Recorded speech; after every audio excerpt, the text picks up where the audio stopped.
Picture this. I roll up after 2 weeks on a remote job site, dusty boots and all, to find a full wedding takeover in my backyard. White tents, champagne fountain by my grill, 200 strangers trampling my lawn, bride's veil snagged in my prized tomato vines, 3-time county fair champ. HOA president in pearls marches over. Sir, you're trespassing. Leave before you ruin the photos. She told me to leave my house. Catering guy even hands me a slider like I'm crashing the party. What she didn't know, retired construction foreman here, with a 15-year-old demolition permit itching for use. I smiled, dialed my old crew on speed dial. What would you do? Call cops, smash the cake, or go bulldozer? Drop it below. Cops, cake, or bulldozer, plus where you're watching from. She had no idea I'd turn her perfect day into the biggest regret of her entitled life. Legally, spectacularly, and without mercy. My tomatoes? Still standing. This gets nuclear. Stick around. Let me back up 3 months to when this war started. My name's Hank Brewster, recently retired construction foreman, and I just inherited my grandmother's 1940s craftsman house in Willowbrook Estates after losing my wife Sarah to cancer. Moving here was supposed to be my fresh start, closer to my daughter's family, somewhere I could heal.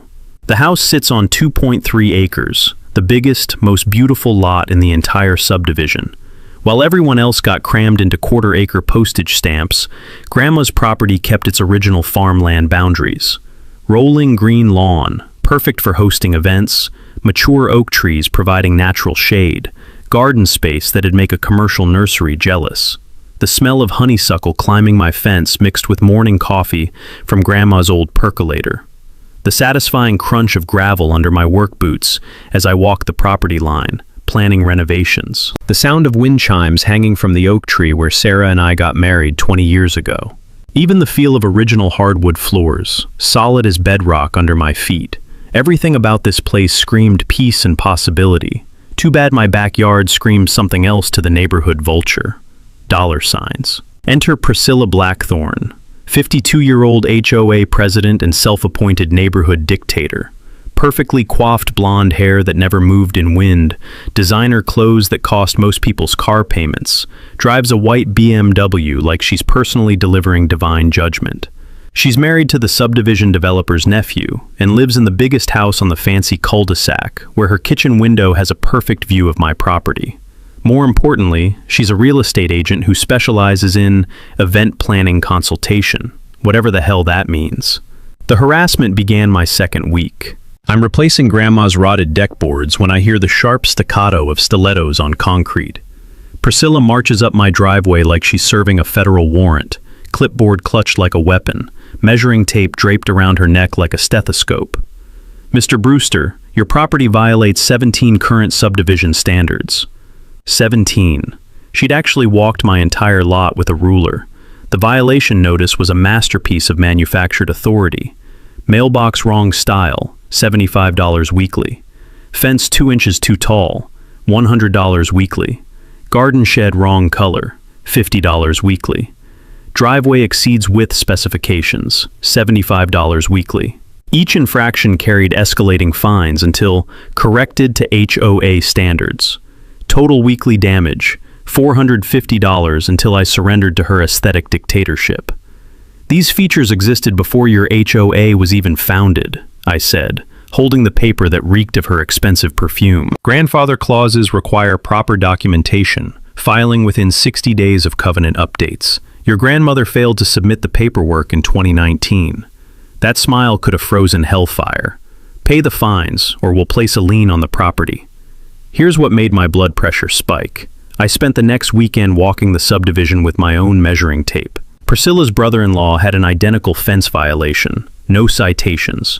Her realtor buddy had the same mailbox style, no fines. 3 newer residents had banned garden decorations covering their lawns. Somehow those violations were under review. But my 75-year-old features that predated every rule in her book, those were community cancer, requiring immediate amputation. The subdivision politics became crystal clear at monthly HOA meetings. Picture a middle school cafeteria where the mean girl holds court, except the mean girl has legal authority and a lawyer for a brother-in-law. 5 original homeowners like me faced constant harassment. while 47 newer properties got free passes for identical violations.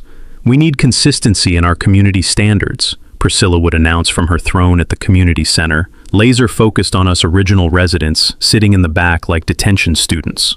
Some people think legacy status exempts them from progress. That's when I realized what this really was. A systematic squeeze-out campaign designed to force original homeowners to sell their larger properties to developers. Properties with enough space for, well, for hosting large events. Properties like mine, with the biggest backyard in the neighborhood and absolutely perfect sightlines from Priscilla's kitchen window. I should have connected those dots sooner. 2 weeks later, Priscilla escalated from harassment to full-scale warfare. I'm drinking my morning coffee on the back porch when her white BMW pulls up, followed by 2 other cars, like some kind of bureaucratic convoy. Out step 3 women with clipboards, measuring tapes, and cameras. The HOA equivalent of Navy SEALs, if SEALs wore designer heels and carried purses. "Good morning, Hank," Priscilla calls out, waving like we're old friends. "Time for your comprehensive property compliance assessment." The lead inspector, a sharp-faced woman who introduced herself as Sandra from Community Standards, immediately started photographing everything that cast a shadow.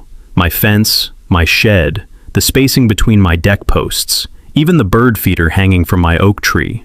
The mechanical click whir of her camera shutter, mixed with the relentless scratching of pens on clipboards as they documented every supposed transgression against suburban perfection. "Sir, this garden shed exceeds allowable square footage by 12%, Sandra announced, measuring my grandfather's tool shed that had weathered 75 Michigan winters without complaint.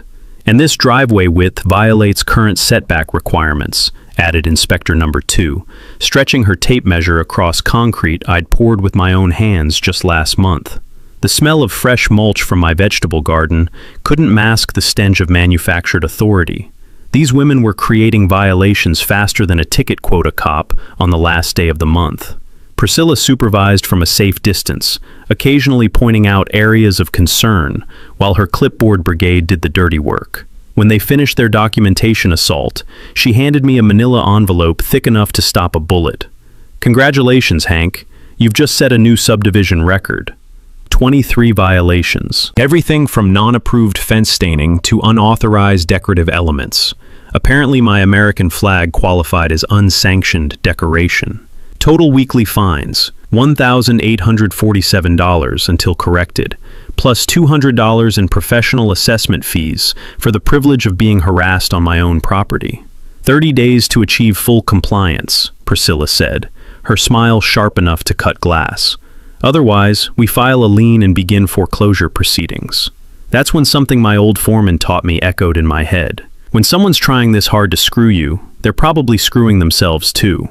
He'd been talking about contractors who nitpicked every detail to hide their own shoddy work, but the principle seemed relevant. So that afternoon, I decided to conduct my own property assessment. Armed with my measuring tape and camera, I took a leisurely walking tour of Willowbrook Estates to see what violations Sandra's eagle eyes might have missed elsewhere. The results were absolutely stunning. House 47 had an identical fence, same height, same stain, same setback violations, but somehow 0 citations. The corner house where the developer's cousin lived featured a driveway actually wider than mine and decorative fence extensions that clearly violated every height restriction on the books. 0 violations on record. But the real comedy gold was Priscilla's own house. Her rear addition sat 18 inches closer to the property line than regulations allowed. Her decorative fence exceeded height limits by 4 full inches. She had unauthorized landscape lighting that would have made Las Vegas jealous, plus a hot tub installation that violated every setback rule in her own enforcement manual. Total violations for the HOA president's property, 0. Apparently, the rules were more like guidelines when your name was on the letterhead. I spent the next weekend creating what I privately called the Willowbrook Violations Database. GPS coordinates, measurements, photographs, and violation codes organized in a spreadsheet that would have made my old project managers proud. Then I remembered something from my contractor days. Municipal inspectors hate selective enforcement almost as much as they hate bad coffee. It makes their job harder and opens them up to discrimination lawsuits. So I filed a formal complaint with the city planning department, documenting 43 identical violations across the subdivision that had been enforced based on one criterion: whether you kissed Priscilla's ring or not. The crunch of gravel under the city inspector's truck tires 3 days later was sweeter than Christmas morning. Mr. Rodriguez, a 30-year veteran of municipal code enforcement, spent 4 hours documenting what I'd already discovered. When he finished, he closed his official notebook with the satisfied snap of someone who'd found exactly what he was looking for. "Mr. Brewster, this is textbook selective enforcement," he said. "In 30 years, I've never seen violations this blatantly discriminatory. Someone's weaponizing municipal codes for personal vendettas." Within a week, I received official notification. All HOA violations issued in the past 6 months were suspended pending investigation. All fines were voided. All foreclosure threats were declared null and void. The beautiful irony? Priscilla received her own violation notice for that 18-inch setback violation. Turns out municipal inspectors measure everyone with the same ruler once you get their attention. But I should have known this victory was temporary. Women like Priscilla Blackthorne don't retreat after the first counterattack. They regroup, call reinforcements, and come back swinging harder. Priscilla's revenge came with a $3,000 suit and a briefcase full of legal threats. Marcus Blackthorne, Esquire, her brother-in-law, and the HOA's attack dog showed up at my door like he was serving a federal warrant. The sharp bite of his expensive cologne couldn't mask the smell of desperation as he handed me an envelope thick enough to stop a bullet. "Mr. Brewster, you're being served with a cease and desist order. My advice? Comply immediately, or this gets very expensive very fast." The letter was pure legal intimidation porn. Apparently, my systematic harassment of board members constituted defamation, stalking, and interference with legitimate business operations. They wanted me to stop photographing violations, cease all contact with city officials, and submit to mediated resolution overseen by, surprise, Blackthorne Legal Services at $400 per hour. The threats escalated beautifully. Legal fees that would exceed your property value, foreclosure proceedings that would destroy your credit permanently, and criminal harassment charges that could result in jail time. Marcus delivered each threat with the cold precision of a mortician measuring a coffin. After he left, trailing expensive cologne and cheaper intimidation tactics, I called my daughter Lisa. She's a mortgage broker who deals with real estate lawyers daily and has a sixth sense for legal bullshit. "Dad, read me that letter word for word."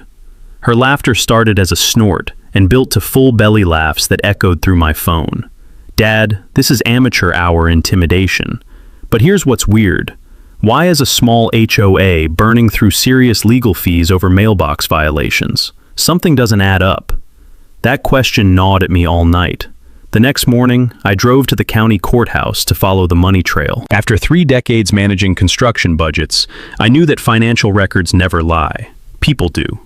What I found in the public records made my blood pressure spike.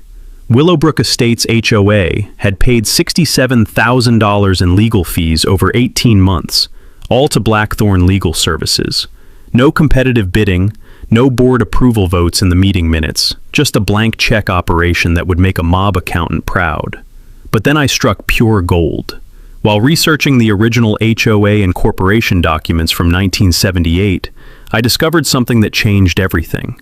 My property wasn't even legally included in their jurisdiction. The original survey had screwed up the boundary lines, placing my 2.3-acre lot in the adjacent county township instead of the subdivision proper. For 40 years, I'd been paying HOA dues and following rules that legally didn't apply to my property. Priscilla had been running a protection racket on land she had no authority over. The musty smell of old documents in the courthouse basement mixed with my growing excitement as I photocopied every relevant survey map and incorporation filing. This wasn't selective enforcement anymore. This was fraud. I hired Mrs. Kowalski, a 73-year-old retired surveyor who'd worked on the original subdivision plat. She spent 2 days with her transit equipment, muttering Polish curses at whoever had botched the boundary work in the Carter administration. "Hank, your lot is definitely county jurisdiction, not township," she confirmed, tapping survey stakes that hadn't moved since disco was popular. These people have been collecting money and issuing violations for decades on property they don't legally control. Armed with this nuclear information, I filed a jurisdictional challenge with the county clerk and demanded the HOA provide documentation of their legal authority over my specific property, something they'd apparently never bothered to verify in 4 decades of operation. Marcus Blackthorne's response was swift and panicked. Instead of providing documentation, he filed an emergency motion claiming I was engaging in vexatious litigation and undermining legitimate community governance through frivolous technicalities. Translation in plain English: they had no documentation because they'd never checked their own legal authority. Word spread through the neighborhood like wildfire in August. 3 other original homeowners approached me privately with their own violation nightmares. Mrs. Patterson had paid $3,400 in fines for a pergola older than the subdivision. Mr. Ryan faced foreclosure threats over a garden shed that predated every rule in their book. Each had been told the same thing: pay up or lose everything. That's when the beautiful irony hit me. While threatening me with legal consequences, Priscilla and Marcus had been systematically extorting elderly homeowners using authority they didn't legally possess. Every fine, every threat, every legal fee, all based on jurisdiction they'd never bothered to verify. The sound of evening crickets mixing with distant highway traffic provided the perfect soundtrack as I planned my counterattack. These people thought they could bury me in legal paperwork and intimidation tactics, but they'd made one catastrophic mistake. They'd picked a fight with someone who actually reads the fine print, and the fine print was about to destroy their entire operation. Time to see how tough they were when fighting on an actual level playing field, instead of their imaginary legal kingdom. Priscilla's next move was pure social warfare, and it started with my morning newspaper disappearing for 3 straight days. When I finally caught the delivery guy, he apologized nervously and said he'd been redirected to skip my house due to neighbor complaints about noise disturbances. What noise? I was the quietest guy on the block. That's when I realized Priscilla had weaponized the entire neighborhood infrastructure against me. She'd formed something called the Willowbrook Community Standards Committee, basically a homeowner vigilante group dedicated to making my life miserable through 1,000 tiny cuts. The harassment was impressively coordinated. My trash pickup got, accidentally, skipped twice. The postal carrier started leaving packages at the wrong address because of address confusion. Even the lawn care service that handled half the subdivision suddenly couldn't find my house on their route schedule. But the real psychological warfare happened at social gatherings. The sharp whispers and sudden conversation stops when I walked past groups of neighbors chatting by their mailboxes. The way newer residents would cross the street rather than make eye contact. The community barbecue invitation that somehow never made it to my mailbox while reaching everyone else on my street. Priscilla had convinced 28 families that I was the neighborhood cancer threatening their property values. She'd done it by holding coffee meetings at her house, sharing selective financial information that made me look like a litigious maniac, costing everyone money in legal fees. "We need to stand together against unreasonable behavior," she told anyone who'd listen. "Property disputes like this affect all our home values. Some people think they're above community standards." The smell of her expensive coffee mixing with suburban gossip created the perfect atmosphere for turning neighbors into enemies. By month's end, I'd gone from friendly new resident to community pariah, all without throwing a single punch.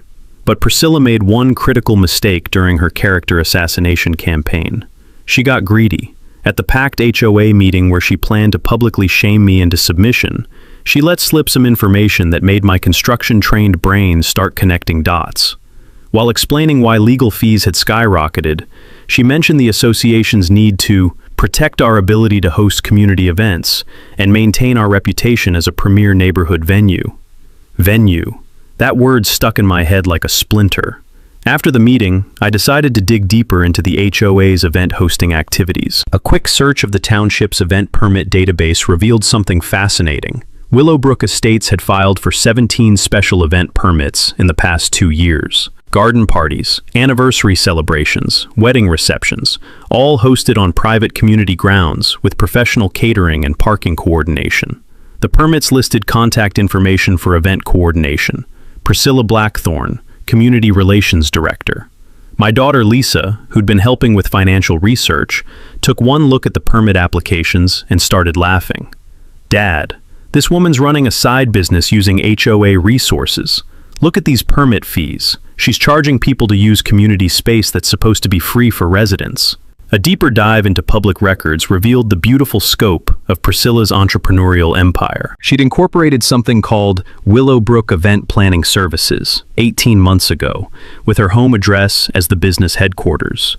The marketing materials, which I found cached on the internet, featured professional photographs of exclusive garden venues and private estate settings. The photographs showed my backyard, not similar backyards, not generic landscape shots.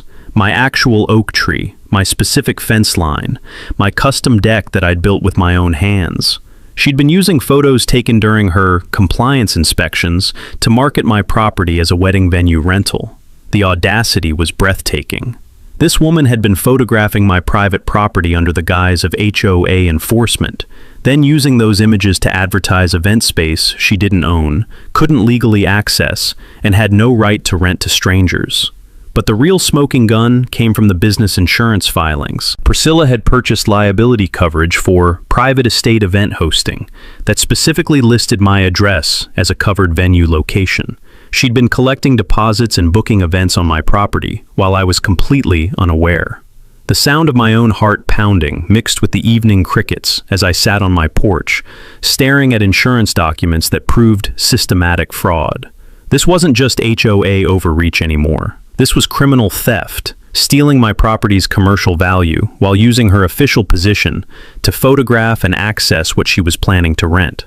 That night, I called Mrs. Kowalski with an urgent request. I need you to research every event permit filed for this subdivision. Cross-reference them with property ownership records. I think we're about to discover that Priscilla's been running a wedding venue business using other people's backyards. Her Polish accent carried a note of grim satisfaction. Hank, if what you're thinking is true, this woman just committed fraud on a scale that will make the evening news. The war had just escalated from neighborhood harassment to federal crime territory. The smoking gun didn't come from my research. It came from a 17-year-old kid named Tyler, who knocked on my door at 7 in the morning, holding a clipboard and looking nervous as hell. Mr. Brewster, I'm with Enchanted Events Catering. We're here to start setup for the Peterson-Wilson wedding this Saturday. The bride's mom is freaking out because we can't find the electrical hookups for the sound system.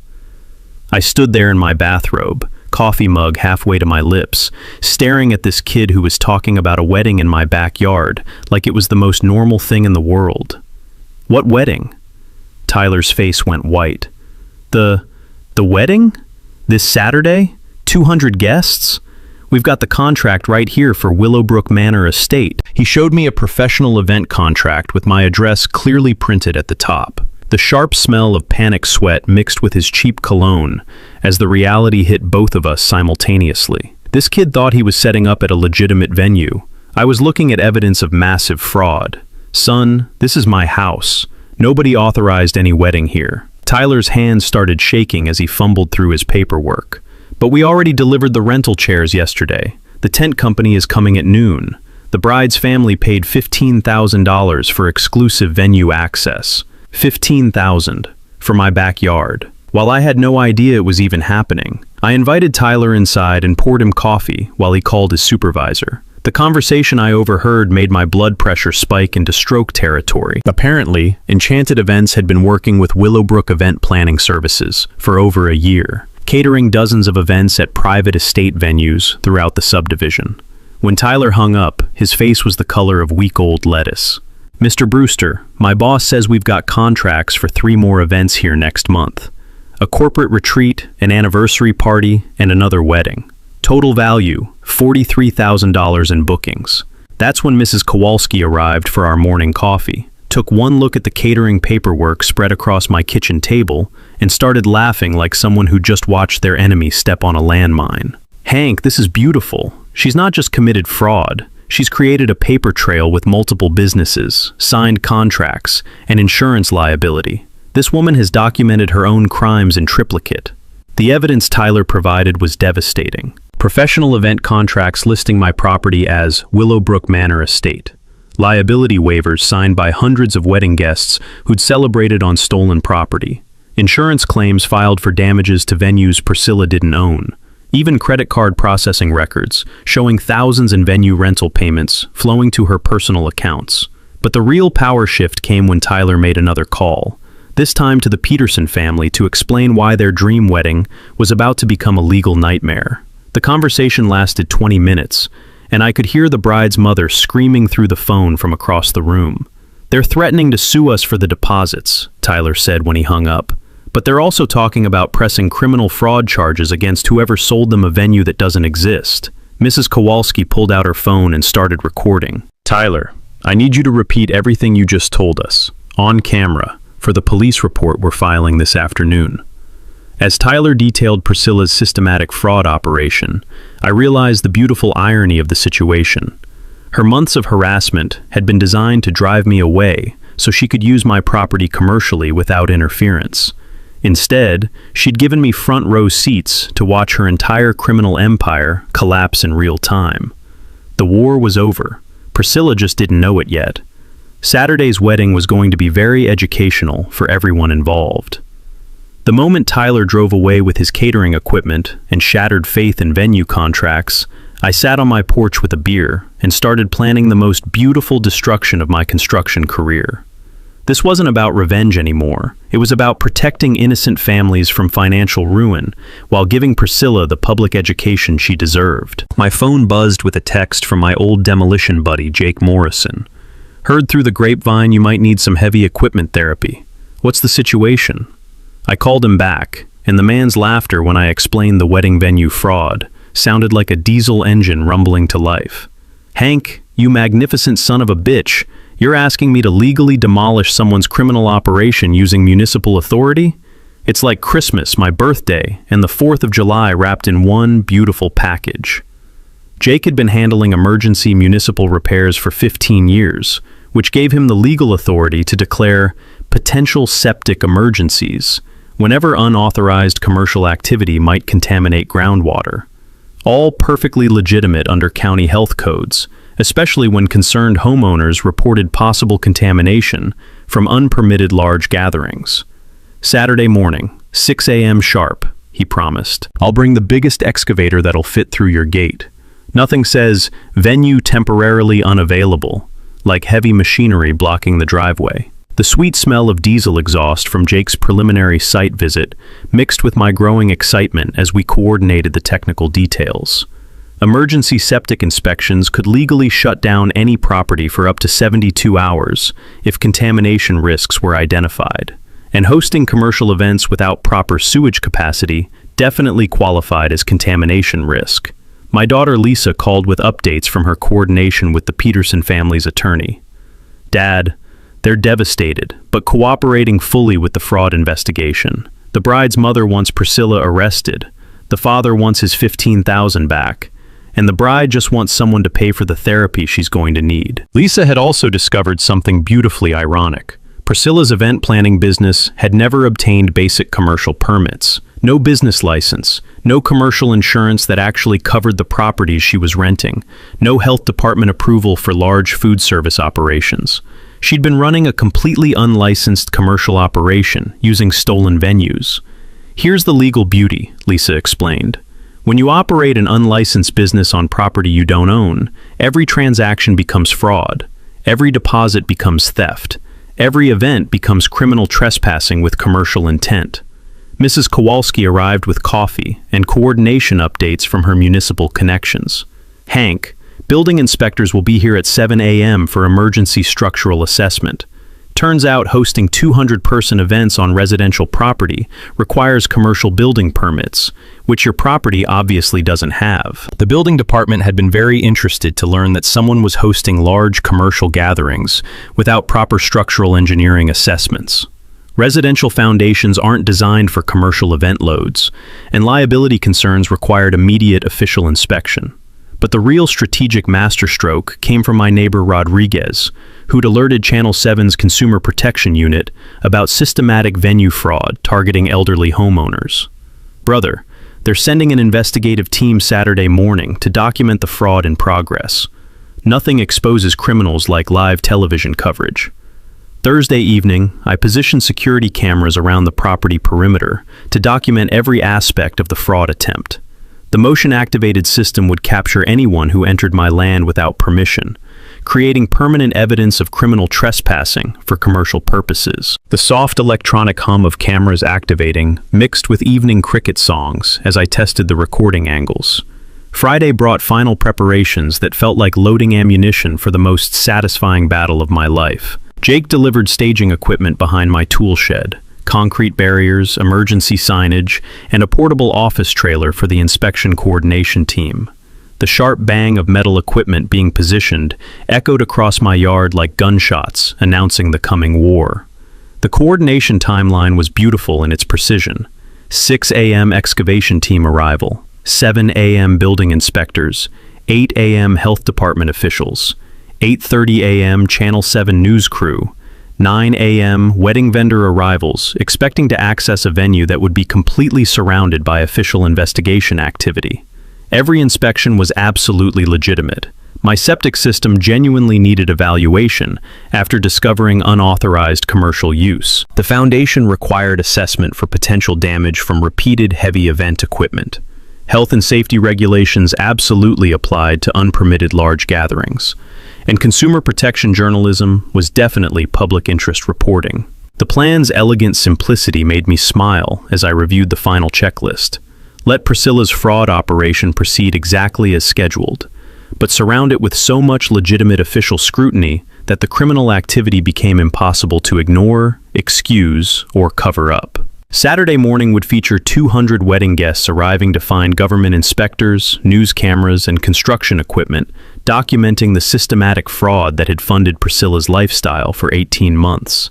The smell of fresh coffee mixing with diesel exhaust from Jake's equipment created the perfect soundtrack for tomorrow's spectacular demolition of a criminal empire built on stolen backyards and forged authority. Priscilla Blackthorne was about to learn what happened when you pick a fight with someone who builds things for a living and knows exactly how to tear them down legally.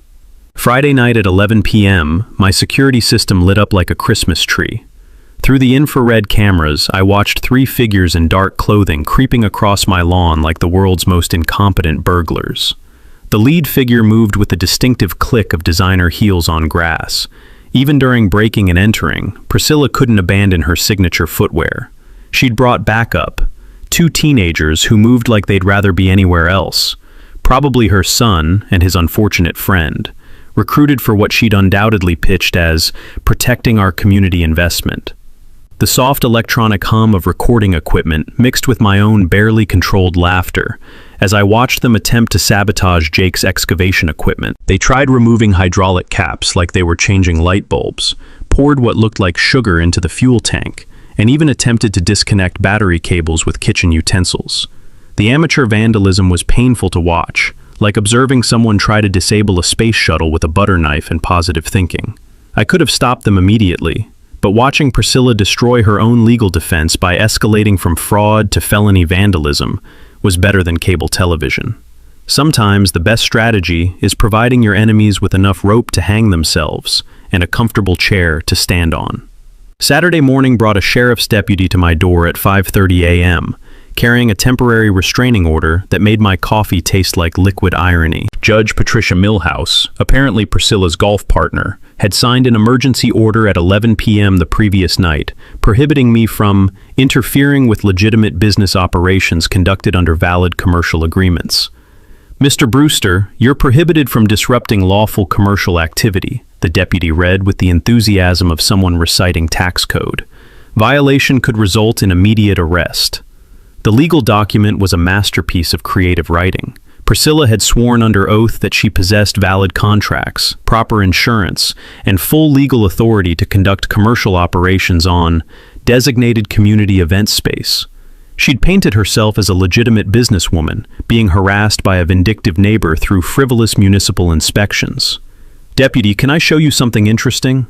I handed him Tyler's catering contract with my home address clearly printed as the venue location. According to this restraining order, you're here to protect someone's right to trespass on my private property for profit. Watching his expression change from bureaucratic confidence to genuine bewilderment was like watching someone solve a Rubik's Cube in reverse. He spent 15 minutes on his radio with supervisors, trying to determine whether he should arrest me for violating a court order that protected criminal fraud.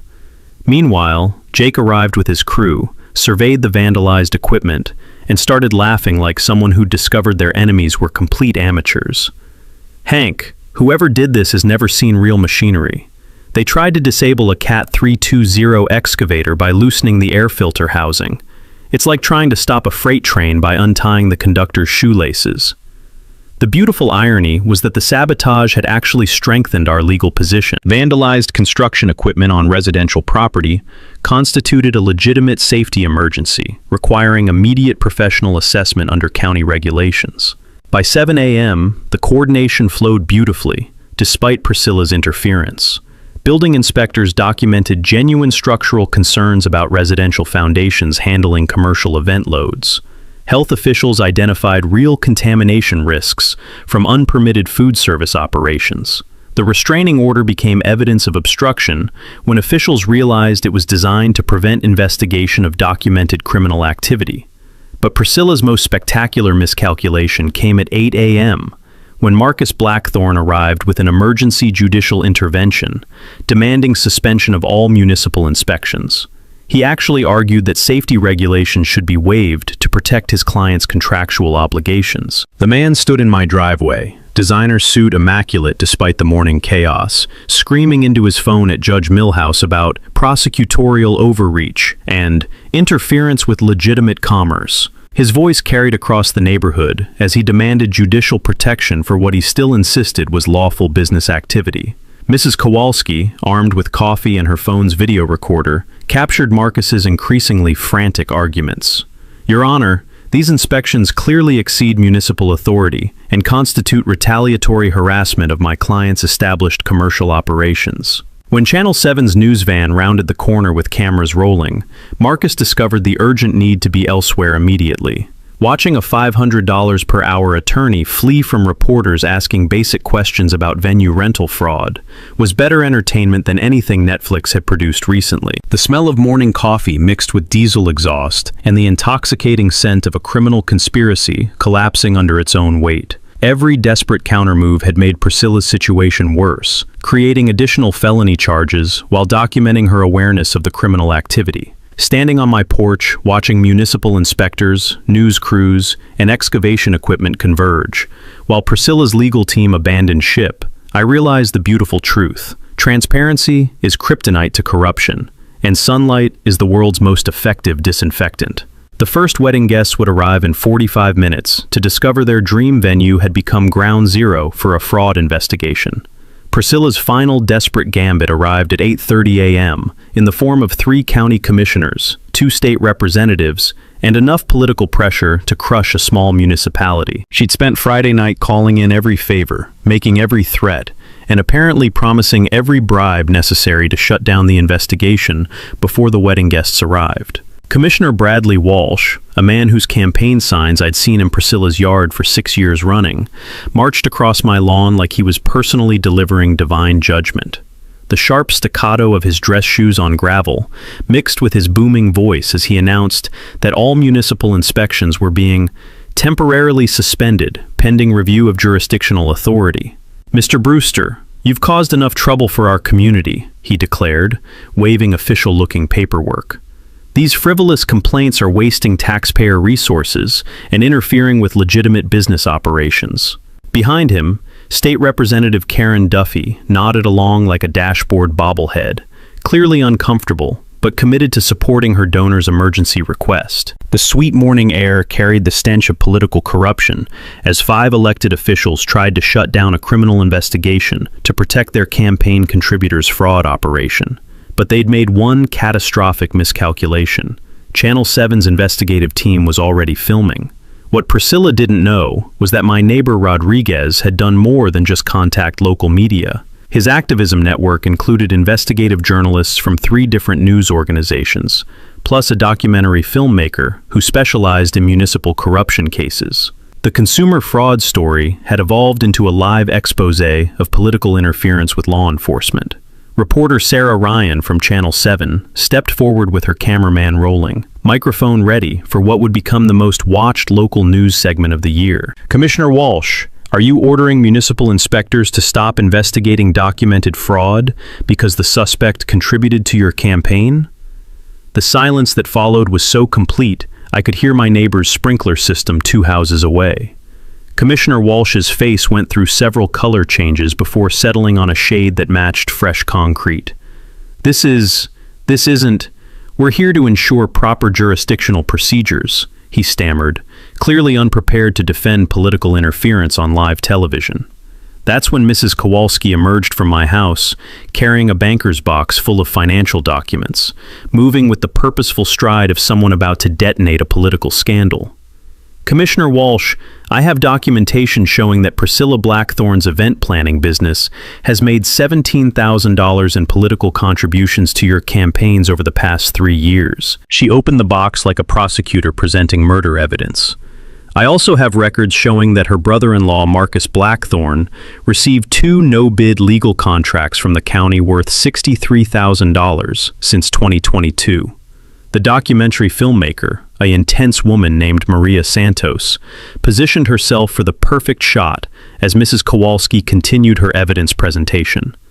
Commissioner Duffy, your husband's construction company received the contract for Willowbrook street improvements, a project that conveniently required easement access through properties that Priscilla was trying to force into foreclosure. While the political circus performed in my driveway, Jake completed the most beautiful piece of investigative theater I'd ever witnessed. His excavation crew had discovered that my septic system showed clear evidence of contamination from unauthorized commercial food service, because apparently hosting catered events for 200 people without proper waste management permits creates actual health hazards. Mr. Brewster, Jake announced loudly enough for the news cameras to capture. This property is officially red tagged for potential contamination. No commercial activities can be permitted until full environmental remediation is completed. The building inspector, a 20-year municipal veteran who clearly despised political interference with his job, added his own devastating assessment. This residential foundation shows stress fractures consistent with repeated heavy equipment loads. Commercial event hosting on this property would violate every structural safety code in the county. But the real masterpiece was the health department's findings. Dr. Patricia Moore, the county health director, emerged from her inspection carrying soil samples and wearing the expression of someone who discovered a cholera outbreak. I'm declaring this property temporarily uninhabitable due to groundwater contamination risks from unpermitted commercial food service operations, she announced. Anyone attempting to host events here could face criminal charges for endangering public health. The smell of political careers dying, mixed with morning coffee, as 5 elected officials realized they'd just defended criminal activity on live television, while interfering with legitimate public health investigations. Commissioner Walsh attempted one final save.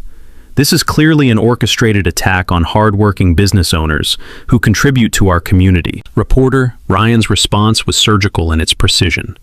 Commissioner, are you saying that documented fraud should be ignored because the perpetrator contributes to political campaigns? The sound of expensive shoes retreating across gravel at maximum speed provided the perfect soundtrack as Priscilla's political cavalry abandoned the battlefield faster than French infantry at Waterloo. Standing on my porch, watching elected officials flee from reporters while municipal inspectors completed their documentation of systematic fraud, I realized something profound. Corruption only survives in darkness. The moment you shine enough light on it, even the most powerful people run for cover. The first wedding guests were arriving in 15 minutes to find their venue had become a hazardous waste site, surrounded by government officials and news cameras. At exactly 9 a.m., the first wedding guests arrived to find Jake's demolition crew positioning a massive excavator directly over what used to be Priscilla's permanent wedding infrastructure. She'd spent 2 years illegally installing concrete platforms, permanent tent anchors, and even an unauthorized outdoor kitchen facility on my property. All without permits, all without permission, all about to become expensive rubble. The bride's family Mercedes pulled into my driveway just as Jake fired up the hydraulic systems with a diesel roar that rattled windows 3 houses away. The bride stepped out in her $1,000 dress to witness the excavator's massive claw hovering over the concrete wedding platform, where she was supposed to say her vows in 20 minutes. "Excuse me," the bride's father shouted over the engine noise, waving his arms at Jake. "We're here for the Peterson-Wilson wedding. What's happening to our venue?" Jake, wearing his official municipal emergency demolition hard hat, consulted his clipboard with theatrical precision. "Sir, we're removing unauthorized structures that pose immediate safety hazards to public gatherings. County Order 847B requires immediate demolition of unpermitted commercial installations." That's when Priscilla arrived in her white BMW, screeching to a halt just as the excavator's claw took its first massive bite out of her concrete wedding platform.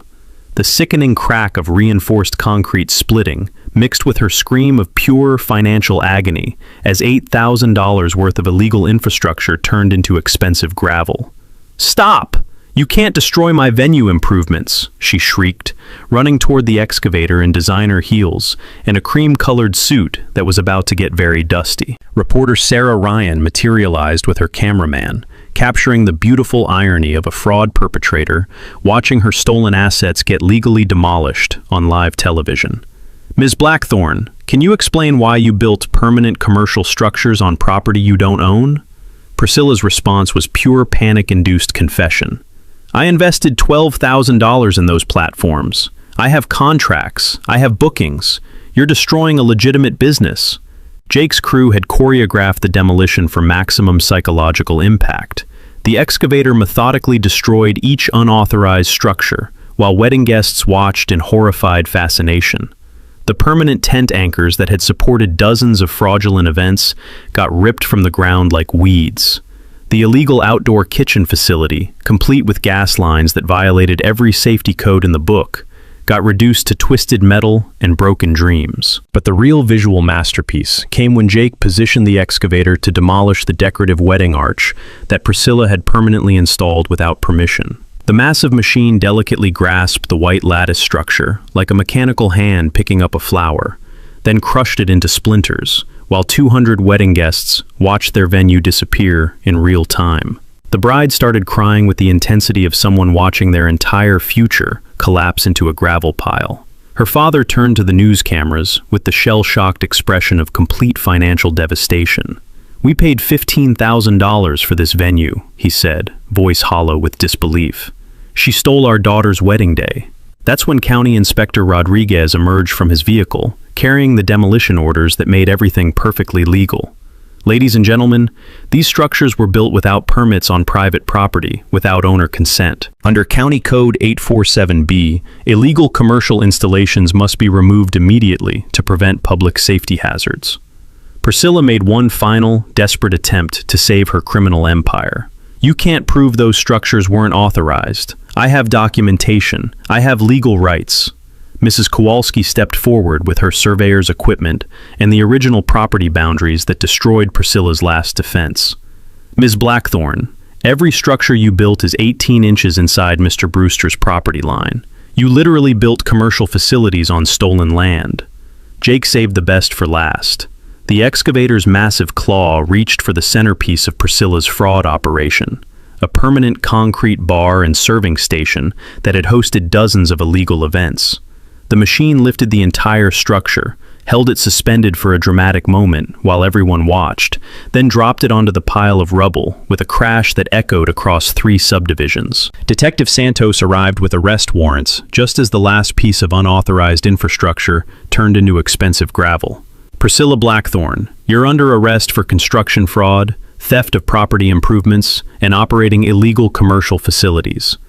The handcuffs clicking shut, mixed with the sound of the excavator's engine winding down, as 47 neighbors applauded the most spectacular demolition of criminal activity in county history. Standing on my porch, watching Priscilla get loaded into a police car while her illegal wedding venue became a pile of expensive rubble, I realized the beautiful truth about justice. Sometimes the best way to solve a problem is to tear it down completely and start over with honest foundations.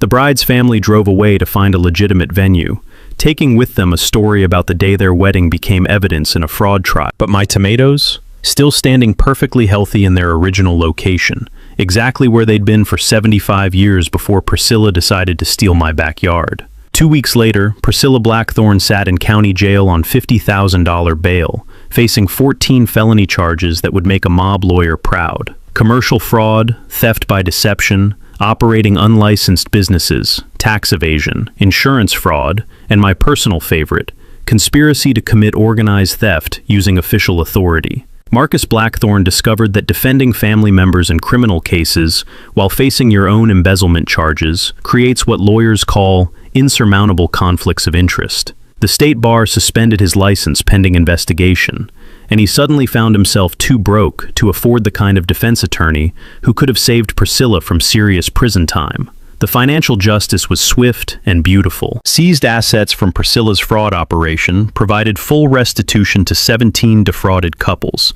plus interest and legal fees. The Peterson family got their $15,000 back, and enough extra compensation to afford a legitimate venue for their daughter's rescheduled wedding. Mrs. Patterson recovered the $3,400 she'd paid in fraudulent pergola fines, plus damages for emotional distress. The HOA dissolved faster than sugar in hot coffee once residents discovered how their dues had funded systematic harassment of their neighbors. We reformed as the Willowbrook Neighbors Association with a simple charter: maintain common areas, organize block parties, and never again tolerate anyone using community authority for personal profit. Our first unanimous vote? Electing Mrs. Kowalski as president, since anyone who could expose municipal corruption with a surveyor's transit obviously had the skills to manage neighborhood affairs honestly. The monthly meetings moved to rotating houses with actual potluck dinners instead of Priscilla's corporate theater presentations. Average attendance jumped to 42 residents, who actually enjoyed spending time together without someone lecturing them about property values and community standards. My backyard became the site of genuine community events, hosted with permission and joy instead of fraud and extortion. The Peterson family asked to hold their rescheduled wedding on my property, legitimately this time, and 200 guests celebrated love instead of documenting criminal evidence. The bride's thank you note made me tear up. Mr. Brewster, thank you for saving our family from financial ruin and giving us a wedding story we'll actually want to tell our grandchildren. Jake's excavation company received so much positive publicity from the fraud exposure that his business doubled overnight. Apparently, people like hiring contractors who use heavy machinery to fight corruption instead of just moving dirt around. The state legislature passed the Willowbrook Act, requiring HOAs to disclose all commercial activities and prohibiting board members from using community resources for personal businesses. County prosecutors now have a specific legal framework for investigating HOA corruption, and 3 other subdivisions have already requested audits based on our precedent. The community voted to use Priscilla's seized assets to establish the Willowbrook Veterans Memorial Garden in the subdivision's common area. Mr. Rodriguez designed a memorial honoring local military families, with an annual scholarship fund for veterans' children pursuing construction trades or municipal service careers. The memorial dedication brought together 93 residents for the largest community gathering in subdivision history. Even former enemies worked side by side, planting memorial roses and installing commemorative benches. 6 months later, I found myself speaking at county HOA reform meetings, helping other subdivisions identify corruption and implement transparency measures. My construction background turned out to be perfect for explaining how financial accountability works to residents who'd never read a budget spreadsheet. The relationship with my daughter's family grew stronger through the ordeal. My grandson now spends weekends learning construction skills, while I teach him the difference between building things and tearing down corruption. Both valuable life skills in their own way. Last Saturday, a young couple from 2 streets over asked permission to hold their small wedding ceremony in my backyard. 50 community members attended as genuine guests. Mrs. Kowalski catered with her famous Polish pierogi, and everyone celebrated love without lawyers, fraud, or excavation equipment. From the county jail, Priscilla watched the news coverage on the common room television, probably wondering how her perfect criminal empire had collapsed so spectacularly.